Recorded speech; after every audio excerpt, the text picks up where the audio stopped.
बिस्मिल्लाहिर्रहमानिर्रहीम। अस्सलाम वालेकुम। अगर आपकी आंख पे चश्मे का नंबर है और आप ऐनक लगा लगा के थक चुके हैं, आप इस ऐनक से जान छुड़वाना चाहते हैं तो बड़ी आसानी से आपकी इस ऐनक से जान छूट सकती है।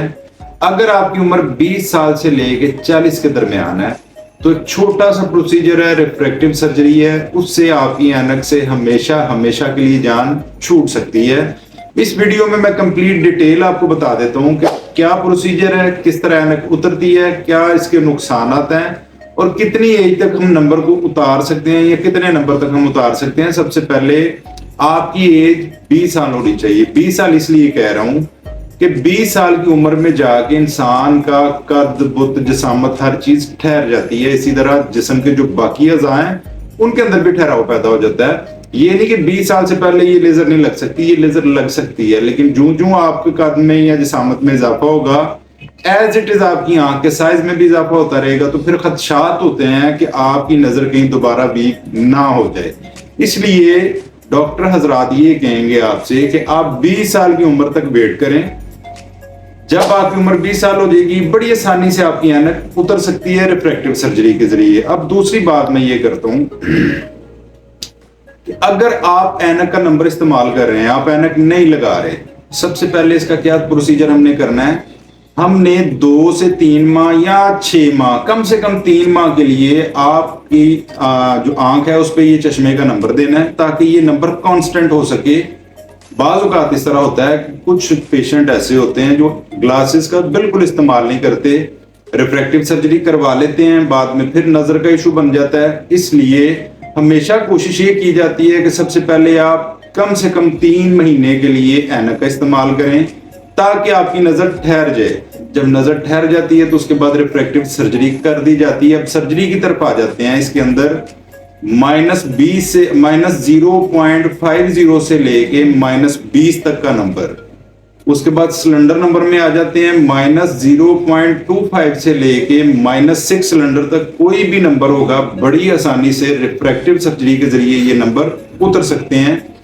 प्रोसीजर कौन कौन से हैं इसमें? प्रोसीजर नंबर 1 है PRK। PRK में क्या किया जाता है, इस लेजर में हम जो माइनर नंबर होता है 3 तक को नंबर कंसीडर हम कर सकते हैं। अगर फॉर एग्जांपल -3 का नंबर है, बड़ी आसानी से इस लेजर के साथ उतर सकता है। इसके बाद PRK ट्रांस आ जाता है, फिर आ जाता है अपना लेसिक, फिर फेमटोलेसिक, और उसके बाद बड़ा लेटेस्ट सा प्रोसीजर आ चुका है जिसको कहते हैं कंट्यूरा विजन। ये जितने प्रोसीजर हैं, इन प्रोसीजर में कोई पेन वाला मामला नहीं होता। कई लोग इस चीज से डर जाते हैं कि पता नहीं ये कितनी पेनफुल सर्जरी है। ये बिल्कुल पेनफुल सर्जरी नहीं है, ये एक लेजर सर्जरी है और लेजर सर्जरी पेनफुल नहीं होती, इसलिए इसमें कोई दर्द वाली कोई कैफियत नहीं होती। जैसे समझ लें, मैं छोटी सी एग्जांपल दे देता हूं आपको। ये चुंटी काटी गई है, जितनी इसकी दर्द है ना, समझ लें ये भी ज्यादा दर्द हुई है। इस सर्जरी की इस दर्द से भी कम दर्द है। अब कई पेशेंट ये बात करते हैं कि क्या इन फ्यूचर इसके क्या नुकसान आते हैं कि जब ये लेजर करवा ली जाती है तो इसके नुकसान क्या हैं। जब कोई पेशेंट मुसलसल ग्लासेस का इस्तेमाल करता है, चश्मे का इस्तेमाल करता है, तो उसको एक प्रॉब्लम रहती है जो अक्सर वो डॉक्टर के पास पहुंचता है कि मेरी आईज के अंदर इरिटेशन हो रही है। ये क्यों हो रही है? ये ड्राइनेस की वजह से होती है। ग्लासेस लगाने की वजह से भी आंख के अंदर ड्राइनेस हो जाती है। सेम एज इट इज इस प्रोसीजर के बाद 3 से 4 या हद 6 माह तक पेशेंट की आंख में उसको ड्राइनेस फील होती रहती है, हल्की फुल्की रड़क महसूस होती रहती है। उसके लिए लुब्रिकेंट ड्रॉप्स दे दिए जाते हैं कम से कम 6-8 माह के लिए। ये प्रॉब्लम भी उससे हल हो जाता है। अगली बात कर लेते हैं कि इस सर्जरी के बाद कई लोगों के ज़हन में ये खदशात होते हैं कि जी हमने आंख को मलना नहीं है, हमने कोई जोर वाला काम नहीं करना, हमने धूप में नहीं जाना, हमने हीट के आगे नहीं जाना। मैक्सिमम अगर परहेज करना है, आप 1 माह तक परहेज करें, उसके बाद एक आम इंसान की जैसे आंख होती है, इस सर्जरी के बाद पेशेंट की भी ऐसी आंख होती है। इसलिए इसको कोई ऐसा इशू नहीं कि आपने मलना नहीं है या हीट के आगे नहीं जाना या धूप में नहीं जाना, ऐसा कतन कोई इशू नहीं है। एक आखिरी बात मैं बताता चलता हूँ कि कई लोग ये सोचते हैं कि जब ये सर्जरी करवा लेते हैं तो हो सकता है बाद में फिर हमारी नजर वीक हो सकती है। नजर वीक होने के और बड़े सबब हो सकते हैं। फॉर एग्जांपल को बहुत ज्यादा स्क्रीन यूजर है, उसकी नजर एक कुदरती तौर पे ये एक ऐसा अमल है जिसकी वजह से थोड़ा बहुत नजर में फर्क आ जाता है, या ड्राइनेस है, ड्राइनेस की वजह से हल्का फुल्का जाला आ जाता है।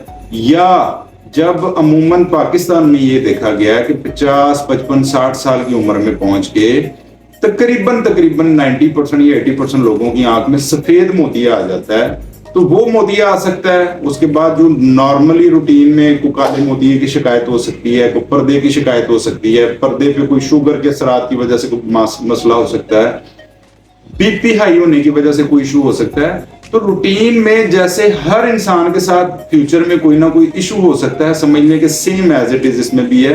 कुछ स्पेशल इसमें ये नहीं जी कि आपकी आंख की रिफ्रैक्टिव सर्जरी हुई है तो उसके बाद कौन से ऐसी कॉम्प्लिकेशन है, कतन कोई ऐसी कॉम्प्लिकेशन नहीं है। रूटीन में जैसे हर बंदे के साथ कोई ना कोई इशू होता है वही हो सकता है, इसके अलावा कोई और इशू नहीं है। बिल्कुल मत घबराएं। अगर आप ऐनक उतरवाना चाहते हैं तो बिल्कुल सिंपल और इजी सा प्रोसीजर है और इकोनॉमिकल भी है, कोई इतना बहुत ज्यादा एक्सपेंसिव नहीं है। अगर किसी पेशेंट ने अपनी ग्लासेस रिमूव करवानी है, वो परेशान है, कई खवातीन या कई बच्चियां ऐसी हैं जो ग्लासेस की वजह से परेशान है, जी शादी में मैंने ग्लासेस नहीं लगानी है मेरा ऐसा, तो बड़ी आसानी से आप अपनी ऐनक उतरवा सकते हैं। किसी को किसी किस्म का क्वेश्चन हो मुझे इनबॉक्स कर सकते हैं। बहुत शुक्रिया, अपना ख्याल रखें। अस्सलाम वालेकुम।